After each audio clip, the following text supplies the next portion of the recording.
along to another video on Taranaki long range shooting.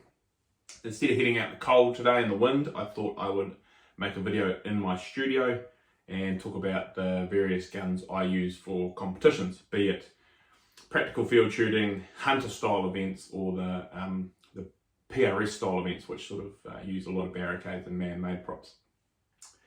So I've got three guns here today. So I've got my main competition 6mm, I've got my 6.5, which is my backup gun, so for if this is, I'm out of ammo or this is having issues, and then I've also got my hunter class gun, which is a ticker, and that can be used, to be honest, to fill any role as well. It can be used in precision rifle style competitions or whatever.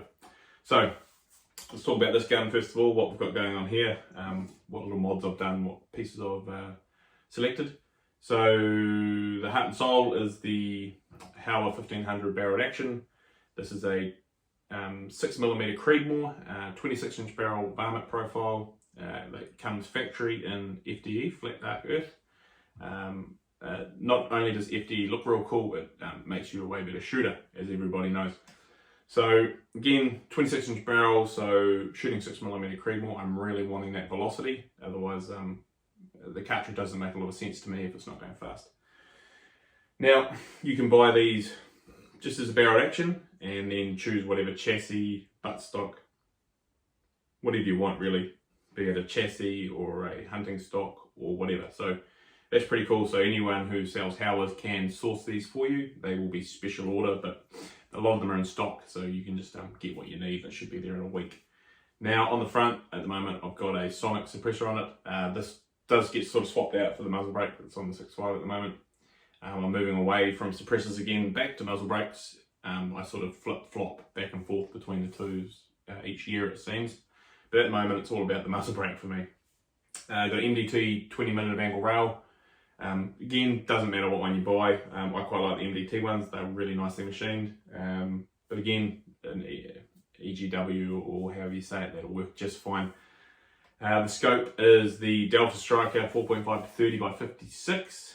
This is a mil scope, so you know, first focal plane mil reticle and mil adjustments for your vertical and horizontal on the turrets. Nice scope, quite popular in New Zealand at the moment. A lot of guys are running them. Not a cheap scope, but also not a really expensive scope. And the features you get for the money are, well, I haven't found a scope in the same price range that offers that. Still, they're a $3,000 scope, but they work pretty bloody good. Super easy zero stop, and illumination, if you want illumination. They parallax down to 25 yards, so maybe not the best 22, but certainly for center fire. And then the goes out to 1500, then infinity. So it's not a picky parallax, and I really like that in competition shooting. To be honest, if I'm on a stage with multiple targets, I'll set a common parallax at say 400, and I'll just run that for all my targets. Any error in parallax is soaked up by the target size regardless, or making good wind calls more important than fiddling that, in my opinion. Again, as I mentioned, these barreled actions before, they actually come with a threaded bolt knob in a lot of the models. So I put a aftermarket Inch Industries bolt knob that got custom made for me, and I got that colour matched to the barrel. Again, you don't need to change the knobs out. I just think they look neat. One thing I will say is put a little dab of lightweight Loctite on your bolt knob, because there's nothing more annoying than it coming undone as you cycle the bolt. Now the chassis is a MDT ACC, Advanced Core Competition, something along those lines. And now this is specifically, it's not developed for military use or anything. It's made specifically for us competition shooters. You can add a series of weights, either bolted on the outside of here or underneath the barrel. There's a channel there. I don't currently have any in it because I like to shoot a lot of, my main interest is practical field shooting, so I don't want too much weight because we still use the sling a little bit and a little bit of offhand shooting, so I'd rather not be lugging around an extra sort of 5-6 pounds of weight on the front of the gun. Now I may add some weight in the middle here just to balance it at some point. I certainly won't be buying the weights, so I'll make my own. They're just lumps of steel. I'm not going to pay $100 for some lumps of steel. Anyway, but again, if you don't have any engineering skills, they are available for you. I've got the 45-degree grip again from MDT. You can sort of adjust it back and forward, and so you can get your finger to a nice, what's that hand bit, nice 90-degree trigger pull. You know, these really encourage, yeah, a good clean trigger pull. So a lot of people don't like them, but I don't think a lot of people have tried them either. I prefer it certainly over the sort of slanted grip. It's personal preference. I quite like them. And I've got a bit of a rest on there. So again, good for this style of shooting. Up on the front, we have a MDT Skypod. So these are about as adjustable as something can get. Give me a second. This one is in pick, but you can buy different heads and swap them out to Arca, or you just order it in Arca in the first place. That can pivot. You can drop the legs right down to quite a short width between them, and then you can get a bit of height. So this is the single pull. They do a double and a triple, so you can actually sit down and shoot with these things. You can put a bullet in there and lock it, which I currently have it not quite tight, but it can pivot. Obviously they fold up every which way. And then you can also splay them out to whatever width that way you want. So you can run a really wide, low footprint. So if you've got a span between a couple of rocks or some tyres or something along those lines, you can set it nice and wide, nice and low, and take advantage of that shot. Now again, gives you a lot more stability running it wider, but they are a wiggly bipod in my opinion. It's not an issue when you're shooting sort of practical stuff, because once you load up, they stiffen up quite well. Now, if I was putting together a prone only sort of long range, extreme long range gun that's not shot over props, I wouldn't go with this. I would go with maybe the GRS bipod or one of the larger Accutacs or Atlases, something along those lines. Because what you sacrifice in stability on this, you make up for in adjustability, and then vice versa for the others. The GRS is super solid, super big, mounts in a spigot above the barrel, really cool, but you don't have the adjustment options that this does. Can it still be used? Yeah, for sure, but these are pretty awesome, again, but not cheap pieces of kit. Target Dynamics is nice enough to send me this one to play with for a while, and to be honest, I probably won't send it back. It'll probably end up living here, so pretty cool pieces of kit. And I've also got a bit of a barricade stop on them if you want to lock against something. I should have mentioned the mags, and with the 6mm I run the MDT 10 round polymer steel combination mags. So these have a polymer body with a steel lip. This feeds my 6mm really, really well. It doesn't feed as nice with the 10 round steel mags, although I imagine I could play with the feed lips and get it working really nice, but these work real well with my 6.5, so I don't really want to mess with them.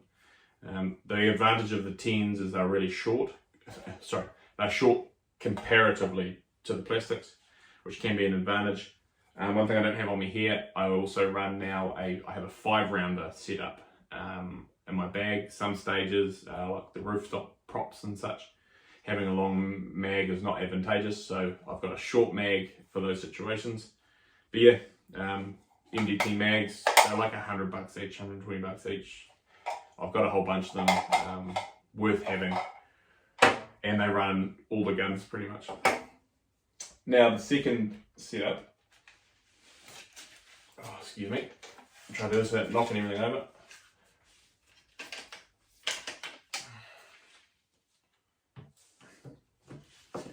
So what we have here is sort of my first ever precision gun. True precision gun I got.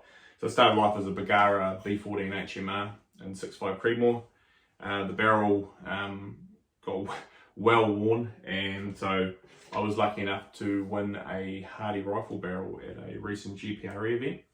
So Hardy rifle fitted this 24-inch Sendero contoured 6.5 Creed barrel on for me, and it actually shoots really, really, really good. Pretty much I just talked to Ian from Hardy and said, I don't want anything fancy, I want Sammy spec, 1-8 twist, because I want to just run factory ammo or just real quick hand loads. and other than that, do what you please. And this is what we came up with. So 24-inch barrel, again not too long. Sendero contour, so slightly heavier than the Bergara HMR contour, which for these sort of 10, 12 round strings is good. Got an MDT muzzle brake on the front, great muzzle brake, really easy, self-timing, you don't have to file the back off them or shim them or anything like that. And now, so this Bergara action's pretty well worn in because it's had before this barrel went on, I was north of 3,000 rounds. So it's really slick.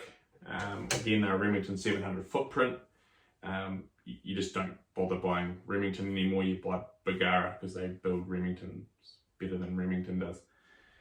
Triggers, just a factory single stage Bergara trigger. I've wound the weight down a little bit. And again, I'm not huge on single stage trigger. It takes me 10 minutes to get used to it again after running 2 stages for the most part, but shoots nice, brakes real clean. Rail is just I think it's a EGW or whatever that brand is, the sort of the cheaper ones. It's been on there since I originally built the gun years ago. Built when I bought the gun years ago. The optic on this at the moment is an optic I've got in for a bit of testing. It's the Riten X7. This just happens to be on here at the moment. It's not one of my competition scopes. What will probably end up living on this gun will be an Element Titan, I'd say, was what I'll probably put on there. But I don't have a spare one at the moment, and this is a good host to test things. So the Riten's on there. Chassis is a MDT XRS, so this is this sort of, I guess, a crossover type chassis. They're quite neat. You can sort of have the 90-degree grip, or you can put a more slanted, traditional-ish style grip on it. They just unbolt. They all come in the box with it. Spacers rather than adjustment, so you sort of just set it to your length and leave it. Adjustable cheek riser, etc. Yeah, nice, pretty straightforward. They're sort of like only $800 retail or something, so they're very affordable. Nice and stiff, aluminium sort of chassis that runs through it, so you don't have to bed it. They now have released a model that can swap the front out for Arca, so you can, if you want Arca on, you can swap it out, and also a night vision hood. Not necessarily for night vision, but if you're gripping a rifle, you can put your thumb on it. I've got an Area 419 Arca rail on this bottom, just M-locked on, and a little this older Accutech bipod with a adapter that I made for Arca. Not the best adapter ever, but it works. Again, more than likely if I'm going to shoot it, it'll have the other bipod on. It's a better bipod than this older Accutech, but again, it's like 6 years old now. Bipod tech has come a long way. What else? On this at the moment, I've just got one of the new Sabre Tactical slings he's just released. I'm having to play with it, which is quite cool. I should have mentioned on the other one, I run the Blue Force gear sling. I do want to get one of the slings from Rifles Only or maybe Tab Gear at the States. I've just got a pull finger, and I think several of us want them, so we'll probably order half a dozen. But that's something in the future. So again, straightforward, MDT mags, easy as 6.5 Creedmoor. So this thing actually shoots tiny groups with factory ammunition, like American Gunner. Like it actually shoots tiny little groups. Again, not available any factory ammo at the moment, so I'm using the 130 grain Sierra Match Kings. Yeah, it's pretty good actually. It's shooting well. But yeah, so this is my sort of backup setup. So if the 6mm is currently I've only got enough projectiles for one more competition, and if my back order doesn't come for more 108 grain ELDs, I can use this for a competition, right? So in fact, I actually pre-shot the RTD winter shoot with this on the Friday. Performed great, shot really well. So nice gun, simple. I will say the ACC's got nice big flared mag wells, so you can whack a mag in a lot quicker.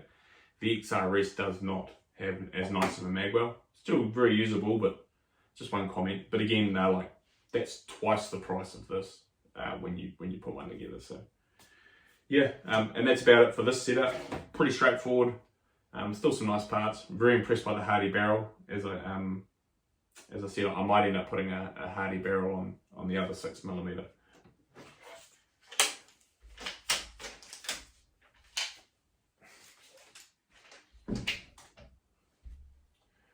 And the last rifle is a Tikka.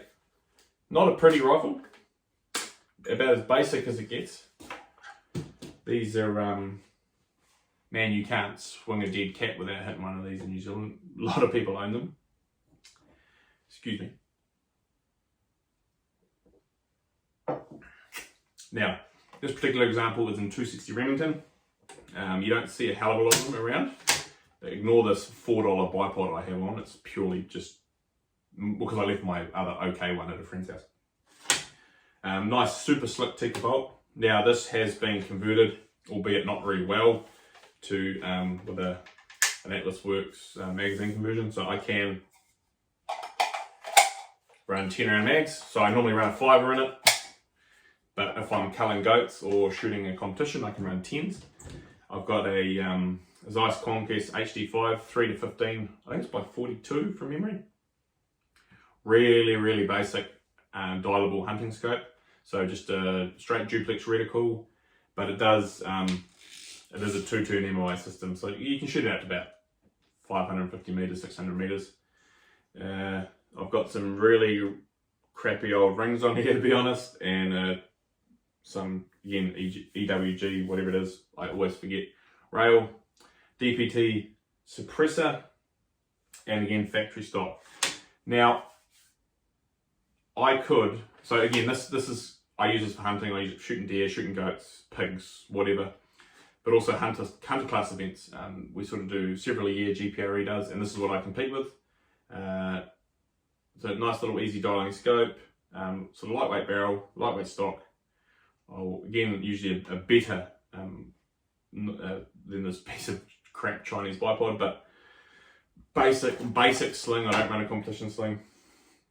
Now the thing is, I could compete with this in a practical event rather than just a hunter event. It is, I'd be slightly disadvantaged with the scope, and again, I'm limited to like, I think it's around 550 meters, but this rifle, the accuracy is still there. Again, 10 round string is going to stay in the barrel, but I feel I could still be relatively competitive with this. So don't sell yourself out and think you can't get it done just because you're running a basic hunting setup. Again, I'm probably going to perform better with my 6mm, but this thing shoots good. And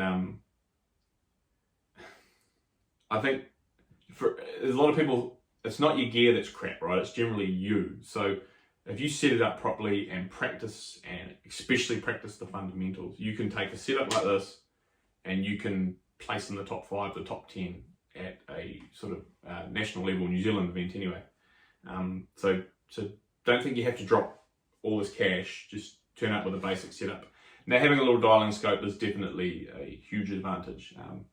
Again, this is really basic dialing. This is a 25mm main tube.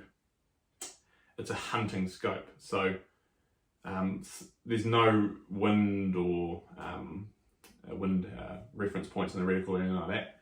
So there is a little bit of a handicap there, but I can dial on wind. So yeah, but this is what I use for those events and also for hunting a lot. So that's the sort of 3 main guns I compete with. Again, I did clear all these bloody things before I start pouring out minds about it. One thing I will say, the 6mm is at the end of its life barrel-wise. I'm unsure what I'm going to do there. It's got about 1 competition worth of rifling left in it, I'm guessing. And then I'm up over 1,200 rounds. So I'm either going to send it away to Hardy Rifle and get a new barrel, probably exactly the same as what I've got on the 6.5 Creedmoor. Different twist obviously, and I'll have it a couple inches longer. Or I'll just buy another barreled action, a Howard 6mm barreled action, and I'll fine tune the load to work with that new one. Actually buying the barreled action is a cheaper option, and to be honest, it's shot that good anyway. I'm not overly concerned about having a custom barrel. You don't need to have a custom gun to be competitive. Not in New Zealand. Like, you can, again, rock up with that Tikka. Howard, right? These are affordable. I mean, yeah, it's an expensive chassis and all that, but you don't need a custom gun to be competitive. You've still got to shoot properly. If your gun shoots 1 minute of angle, 5 shots in 1 minute of angle, and the extreme spread's under 30, you're good to a K. Okay, I don't care what people say. It's just the reality of it. Practicing your fundamentals and the wind and all that, that's going to help you far more than spending days at the range tuning a load, or spending $9 getting a custom barrel on a Defiance Action and MPA chassis and all these really cool bits. I'm not going to make you shoot that much better in the real world, that is. So I hope that was interesting to some of you. Again, the 6mm might change a bit. Not sure whether we go with the new barrel or we'll just get another factory barrel. But yeah.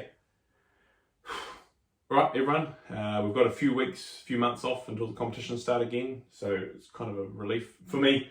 But keep practicing and yeah, try and get better, and we'll see you all at the next competition.